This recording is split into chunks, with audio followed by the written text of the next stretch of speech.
Hello friend, অনেকদিন পরে আপনাদের সঙ্গে দেখা। দেখুন আমার ড্রাগন গাছে কিন্তু সুন্দরভাবে ফুলও চলে এসেছে আর ফলও কিন্তু ধরে গেছে। তো সেটাই আজকে আপনাদের সঙ্গে শেয়ার করছি। অনেকদিন পরই ভিডিও দিচ্ছি, কারণ কাজের মধ্যে এতটাই ব্যস্ত হয়ে গেছিলাম, ভিডিও এডিট করারই টাইম পাচ্ছিলাম না। আর তেমনভাবে কিছু গাছও রেডি ছিল না, তো সেই জন্য দিতে পারছিলাম না। আর এখন দেখুন আমার যে আপনাদের সঙ্গে শেয়ার করেছিলাম ফলের গাছগুলো, সেগুলো কত বড় হয়ে গেছে। পেয়ারা গাছে তো ভালোই পেয়ারা হয়েছিল, বাট সেগুলো শ্যুট করা হয়নি।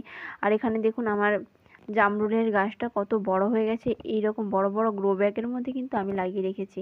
আর এখানে দেখুন কুমড়োর গাছটা আর আমের গাছটাতে কিন্তু এইবারে অনেক আম ধরেছিল, কিন্তু এই দুটো মাত্র আম কিন্তু দাঁড়িয়েছে।